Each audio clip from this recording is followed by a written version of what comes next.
ఈ చికెన్ ఫ్రైని మీ ఇంట్లో ఒక్కసారి చేసి చూడండి, మళ్ళీ మళ్ళీ ఇదే కావాలని అడుగుతారు. అంత రుచిగా ఉంటుంది. మన ఇంట్లో ఉండే కొన్ని స్పైసెస్తోనే మనం ఇది తయారు చేసుకోవచ్చు. అది కూడా చాలా అంటే చాలా ఈజీగా 10 నిమిషాల్లో అయిపోతుంది.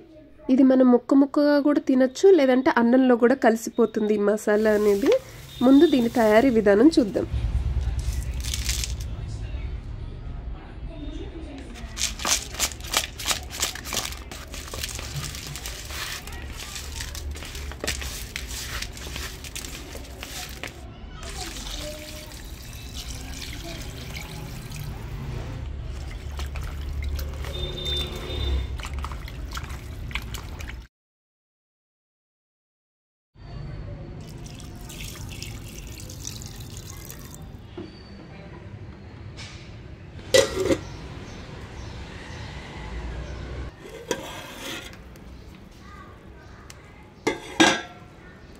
ఇలా చికెన్ని ఒక 10 నిమిషాలు ఉడికించిన తర్వాత ఆ నీరంతా పోయేంత వరకు ఉంచేసి ఆపేసుకోవాలి. ఇప్పుడు మసాలా ప్రిపేర్ చేసుకుందాము.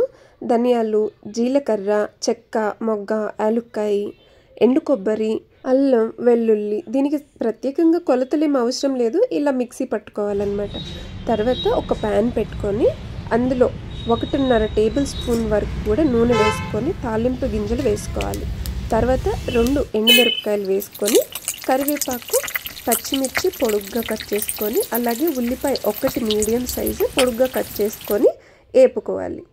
ఉప్పు, పసుపు నేనైతే ఏమీ యాడ్ చేయట్లేదు, ఎందుకంటే మనం ఇందాక చికెన్ ఉడకబెట్టేటప్పుడే పసుపు ఉప్పుతోటి ఉడకబెట్టేసుకున్నాం.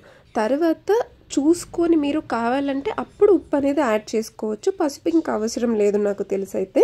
ఇప్పుడు ఉడకబెట్టిన చికెన్ ముక్కలను కూడా వేసుకొని వేపుకోవాలన్నమాట. ఇది ఎక్కువగా ఏగకూడదు, ఏగితే ఏమవుతుందంటే ఉడికినప్పుడు సాఫ్ట్గా ఉండే చికెన్ ముక్కలు ఇలా నూనెలో వేగితే వేపుల్లాగా అది మరీ హార్డ్ అయిపోతాయి అన్నమాట. అలా కాకుండా జస్ట్ 1 మినిట్ అలా ఏగితే సరిపోతుంది, అది కూడా లో ఫ్లేమ్లోనే. తర్వాత 1 టేబుల్ స్పూన్ కారం సరిపోతుంది, ఎందుకంటే మనం పచ్చిమిర్చి ఆల్రెడీ యాడ్ చేసుకున్నాము. మసాలాలో కూడా స్పైసెస్ ఉంటాయి కాబట్టి ఆ కారం కూడా కలుస్తుంది. కారం వేసుకున్న తర్వాత కొంచెం సేపు అంటే ముక్కలంతటికి పట్టేటట్టుగా కలుపుకోవాలి. ఇలా బాగా కలుపుకున్న తర్వాత ఎక్కువసేపు ఉంచకుండా అంటే వేగనివ్వకుండా వెంటనే మనం ఏదైతే మసాలా ప్రిపేర్ చేసుకున్నామో అది మిక్సీలో పట్టుకోవచ్చు, లేదంటే రోట్లో కూడా వేసుకొని దంచుకోవచ్చు. ఆ మసాలా అనేది వేసేసుకోవాలండి. ఈ మసాలా వేసుకున్న తర్వాత అగైన్ జస్ట్ అలా కలిపేసి కొత్తిమీర యాడ్ చేసుకొని దింపేసుకోవడమే.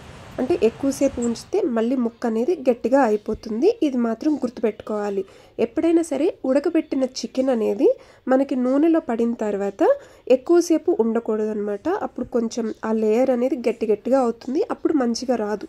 ఇప్పుడైతే మెత్తగా బాగుంటుంది. నేను వేసిన ఉప్పుకైతే సరిపోయిందండి, నేనైతే మళ్ళీ ఉప్పు వేయలేదు. కారం కూడా చాలా పర్ఫెక్ట్గా సరిపోయింది. ఇప్పుడు కొద్దిగా కొత్తిమీర యాడ్ చేసుకొని దించేసుకుంటే సరిపోతుంది. ఇలాంటి మరెన్నో మంచి రెసిపీస్ అండ్ కుకింగ్ టిప్స్ కోసం మన ఛానల్ని సబ్స్క్రైబ్ చేసుకొని ఇన్స్టాగ్రామ్లో ఫాలో అవ్వండి. ఈ complete recipe details, masala details అంతా కూడా నేనైతే డిస్క్రిప్షన్లో ప్రొవైడ్ చేశాను. వీడియోని ఇక్కడి వరకు చూసినందుకు thank you so much for watching. మళ్ళీ ఇంకొక మీకు ఇష్టమైన మంచి రెసిపీతోటి మళ్ళీ కలుస్తాను. Till then bye, take care.